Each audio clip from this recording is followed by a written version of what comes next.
Welcome back to the Friar Talk podcast and YouTube channel. So we are going to be going over our top 10 left fielders today. We've done a few of these in the past, talked about this last episode, but going to be doing this, then going to be doing another series after that. But let's just get into this one right away. Chase, you want to go over your top 10 left fielders right now? Yeah, so for my first three, you can kind of have them in any order. I have them in this order. I have them Winker number 1, Rosarina number 2, and Brantley number 3. It's just kind of, this is tier 1, tier 2, or this is a guy like tier 1, tier 2, tier 3. Number 4 is Tyler O'Neill. He had a breakout year. Guy was monster. Ran like hell, hit tremendous bombs, was really good on defense, has a cannon for an arm. I just want to see him do it one more time before I put him top 3. I mean, with the season he had, he was arguably one of the best, if not the best left fielder in baseball. I just want to see him do it again before I consider him top 3. Number 5, Christian Yelich. The guy has struggled the past 2 years, but 2019 he had an MVP season. It's just last year he was hurt, and 2020 he was hurt again, and he just really hasn't bounced back yet. But his talent is too good for him to continuously be this bad. Number 6, I have Chris Bryant here. I know he's not always a left fielder. I know he plays third. He played a lot of left field, and he did really good there. Number 7, Kyle Schwarber. Guy hit a lot of bombs, plays really good. I wouldn't say really good defense. He plays solid defense. And, he can play a couple different positions too. AJ Pollock, ever since signing with the Dodgers, he's been having career years, and it kind of sucks to watch as a Padres fan because, we've been victim of like AJ Pollock 2-run home run games, and it's not fun to see. Number 9, Andrew Benintendi. He was supposed to be the next best up-and-coming left fielder in the Red Sox organization and had himself a really solid year with the Royals. Wonder what his true ceiling is. I think he can only get better from here. And then at number 10, we have Mark Khanna. For an honorable mention, I have Alex Verdugo, just because young guy, he's exciting guy.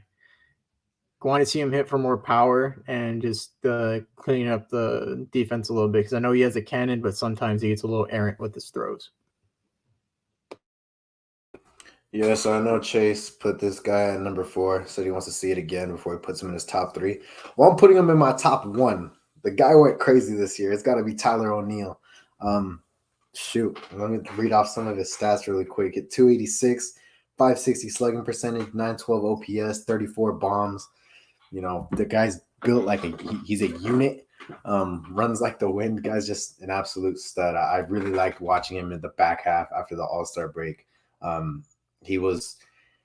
Him and Goldie were probably their MVPs on their little 17-game win streak. I think Tyler O'Neill was actually better in that little stretch run. Correct me if I'm wrong, Cardinals fans. But him, them two, Wainwright, Molina, obviously Arenado, but O'Neill was their guy. He was top 20 in WAR. I actually think he led the team in WAR. I'm not entirely sure on that. Maybe number 2, but great year for him. Second, Randy Rosarina. For anyone who watched the 2020 World Series, this guy probably popped. He was probably popped off for you, popped off the screen, because he was amazing in that World Series, and he's proven to be amazing ever since. Just a guy that's going to be consistent for the Rays and plays solid left field and run. He's super fast, but really good player. Next up, I got Michael Brantley. It's kind of hard for me to put him in my top 5. He doesn't hit for much power. Still had an 800 OPS. Like I said, doesn't hit for much power, only 8 home runs, high batting average. But he's been pretty consistent ever since he's been in the league, I think. Next up, I got Jesse Winker. When you look at the Reds, I brought up in the past first baseman video that Joey Votto was probably like their MVP in their playoff run when they were on it. Next up was probably Nick Castellanos and Jesse Winker. Jesse Winker plays solid left field. I always get him. I always used to get him on MLB The Show teams. The guy was a stud, but ever since he's been pretty good for them. Next up, I got Chris Bryant. I know it's kind of I think Chase had him in the list too. I don't remember, but I know a lot of people probably think, oh, why? He's a third baseman.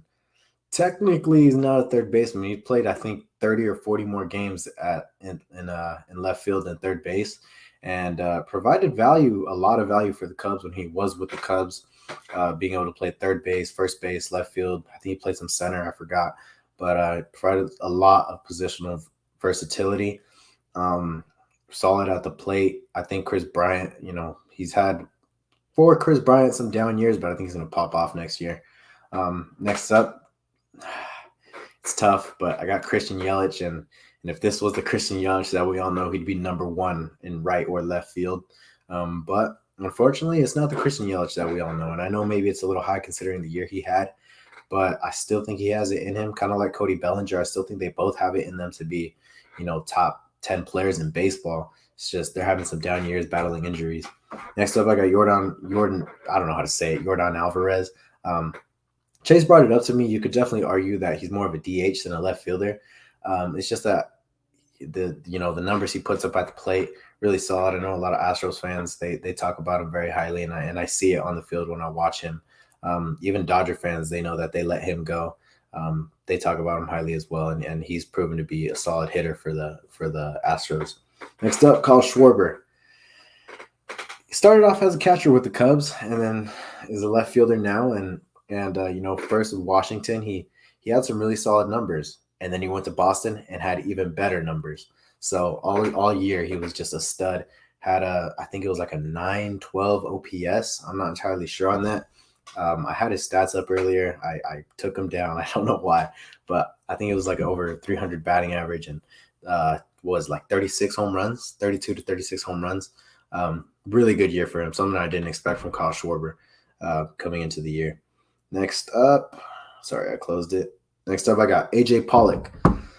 AJ Pollock is somebody that doesn't get talked about enough, in my opinion. He's been super consistent ever since he's went to the Dodgers. Chase brought it up. I don't like seeing him as their middle of the order. He's like everyone's middle of the order dream, a guy that can consistently get on base, consistently brings in runs, and can be the heart of your order for a couple years. A lot of teams would kill to have an AJ Pollock right now. Next up, Alex Verdugo, and I think you two have Mark Khanna at number 10. Not entirely sure. I have him as an honorable mention right there at number 11, but I put Verdugo just because higher batting average, 7 points less than on base percentage. I think he had like a 460 slugging percentage. Meanwhile, Khanna had like a 372. And then, another area where Mark Khanna beats Alex Verdugo is an OPS plus. So you can kind of like flip-flop them. I took the younger player here because I think he has a brighter future.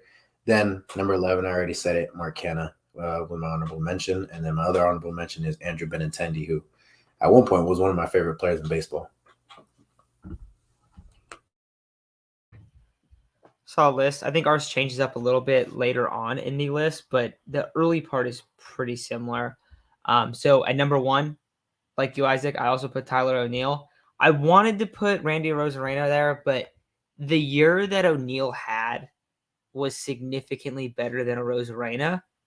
And so, maybe if I'm going off like tools and speed and stuff, sure, but it's also hard because, I don't know. You said it. Like he's built like a unit. He had a monster year. So I'm not putting a ton of stock in like his first couple years in the league just because he didn't really get that much of an opportunity. I don't think he was quite ready, but now we're seeing the full potential. So I have him at 1 as well.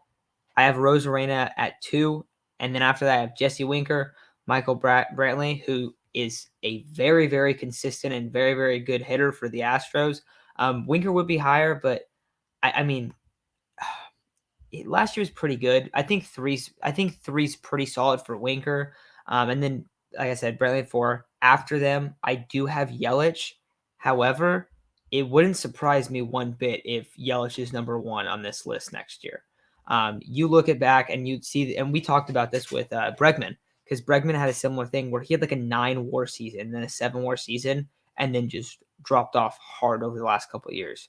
Now, I would say that his is probably it's not as significant as Yelich. I mean, Christian Yelich has probably had in terms of going from an MVP to a guy that is struggling.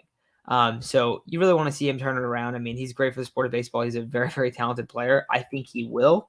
but I can only put him at 5 right now, which is weird because I mean, he's a guy that you would a couple years ago, 100% you'd have him at number 1 on this list, but he could definitely get back there. After that, I have Chris Bryant, Mark Khanna, who's actually he's put together a couple pretty good years. In 2019, he had over a 4-WAR season. I mean, he's a guy that he's putting up very, very high on base percentage numbers. I mean, let's see, 2019, 396, then he goes to 387, and then last year, 358. That is elite. He's getting on base at a high level.